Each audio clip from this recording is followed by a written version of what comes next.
Terrence here from Brew Healthy Plants, and I'm about to come out to my yard and harvest some things that I see that are getting ripe. Usually I like to wait to harvest things so I can wait for a bigger harvest to make a better video. But I see a lot of things that are getting ripe and a lot of things that are starting to be overripe. So I have to do something about that. I don't want to step on any watermelon here. We got a butternut squash in here hiding. There we go. Look at this. This thing's weird. Look how it's growing. Looks like it's almost like growing another squash plant from the squash, but it's attached to it. This is broken. Something ate through this. That's nature. What will we head to next?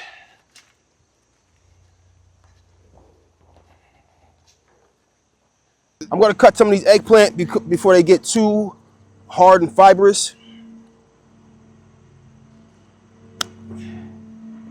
Not bad. They're not huge eggplants though. I don't know if it's a certain variety or not, but I mean, it's still not bad, but it's starting to turn a little bit of that golden color where it's get too hard and fibrous. It's not really that good to eat.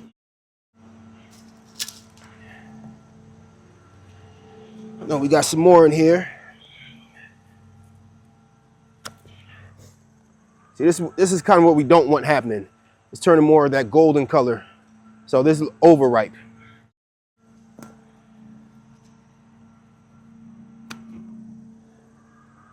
This was not bad. A little bit tough, but not bad. We got another one over here. Another eggplant, okay. This is how we're looking on the eggplant right now. This one's more overripe right here. See more of that golden color. We don't want that. So I should be picking these off a lot sooner. I didn't know how big these eggplants were gonna get, so I didn't want to pick them off too soon, but now that they're turning this color, I know what size that they're gonna get. I'm looking to go harvest some more of these black-eyed peas right here. Let's see which ones feel ripe.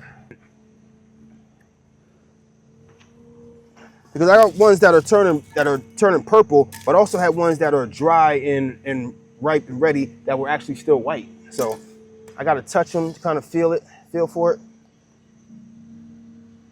I don't want to pick them too early. See, some of these are, this is fully dry and it's like a pinkish color. This is dry. I'm just walking through, feeling them, touching each one. I mean, the ones that are green, of course, they're not ready, but I don't want the ones that are dry sitting on a vine longer, because the longer they sit out here, the more chance that they'll have to mold. We don't want black molds in our beans, of course. I'm not sure if there's any more dry ones here. Oh, we might got a dry one here. Yep, got a dry one. Good thing I checked just now. Show you some of these black-eyed peas. So I'll open them up. You can see the black-eyed peas on the inside right there, dropping out. See them dropping out like that. And you can see them at the bottom of the bowl, some of them coming out. Now I'm coming in here, search for more beans, and I gotta kind of like work my way through. We got raspberry. Damn, my raspberry's getting drugged down by the beans. Before we start harvesting, I wanna get these beans off my raspberries. Because my raspberry's leaning all crazy. Look at it, it's stuck leaning now. Yeah, we got some dry ones over here.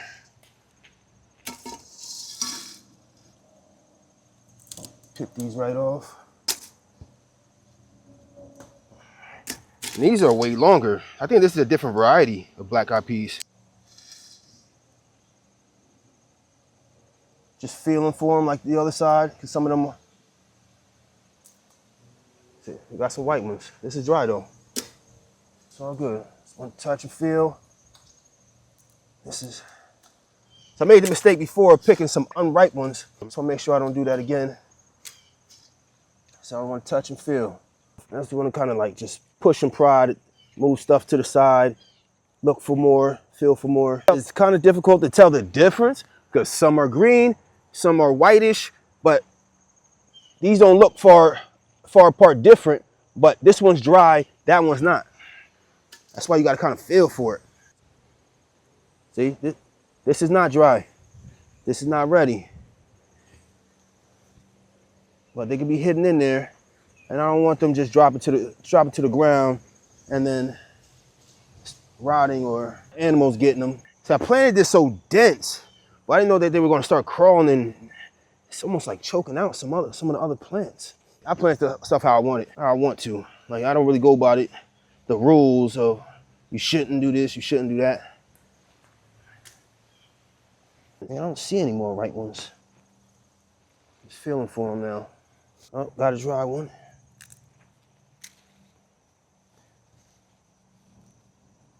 Got another dry one. Okay, there's a lot of food growing in here, but it looks chaotic. It looks like a mess, but we're getting production. Plenty of beans, watermelon, squash. We even got corn back there. This is the Three Sisters bed, planted directly inside wood chips. Oh, got one. Purple one. It's a white one. And these things, you need a lot, you plant a lot to get a lot. You know, you plant a few of them, might look cool, like, ooh, you got some beans, but what are you really gonna do with a handful of beans? You're not doing much. I planted a lot in the backyard, I planted a lot in the front yard, and I'm gonna continue to plant them. We got an okay amount. It's not bad. So we're gonna take off the shells and see what we get.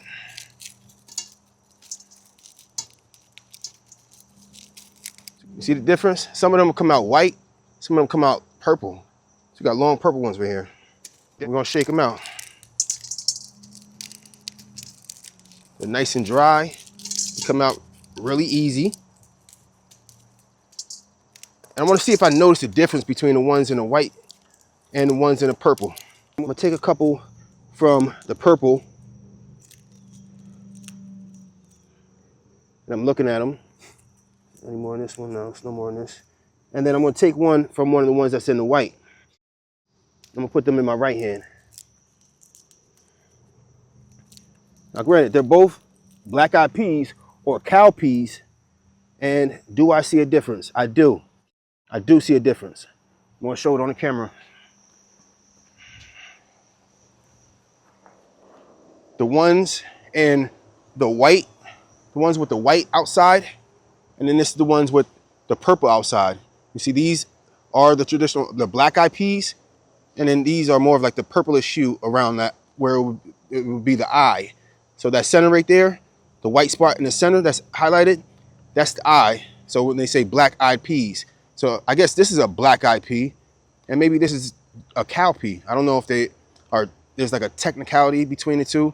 I mean, dumped in one hand, they look the same, but some are purple, purplish hue, and then the other ones have that black ring. So the purple ring versus the black ring. I just learned something today. Nice. I'm still gonna cook them and eat them the same. They'll be mixed up. We will do no segregation on my plate. Oh, see, one of those beans just popped out. He'd have sprouted too. These things sprout pretty easy and quickly.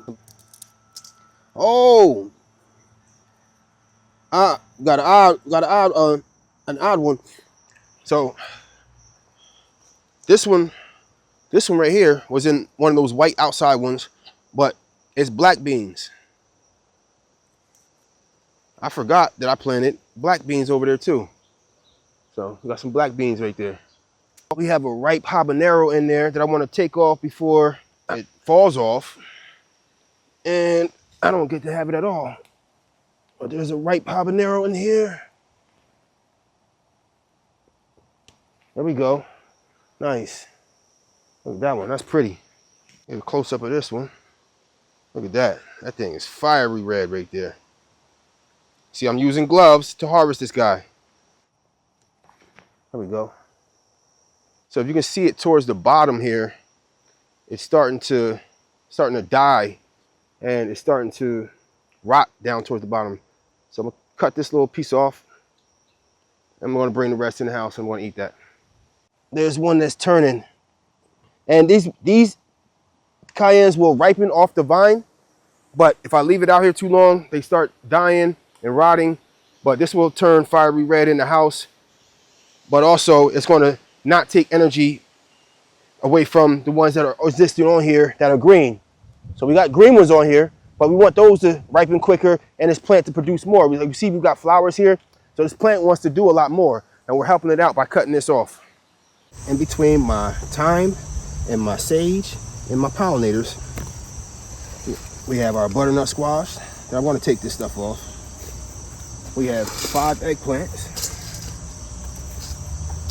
We have 3 tomatoes. I like these black creme tomatoes, but these are going to continue to ripen on the counter. 1 2/3 cayenne pepper. 1 habanero pepper. A bunch of black-eyed peas, some cowpeas, and 3 black beans. I mean, it's a crazy harvest. This is not one of my main days that I harvest, but I did see some things that were overripe, so I had to go and pick them before they continue to overripen even more. But this weekend, I'm going to do a big pepper harvest and harvest a lot more things. Definitely some herbs. I got a lot in the back. A lot of basil needs to be harvested, and some of the sage we're going to do some stuff with. And I'm going to dry some thyme too. I got thyme in a few different places also. But thanks for watching. Please subscribe. I'll see you on the next video.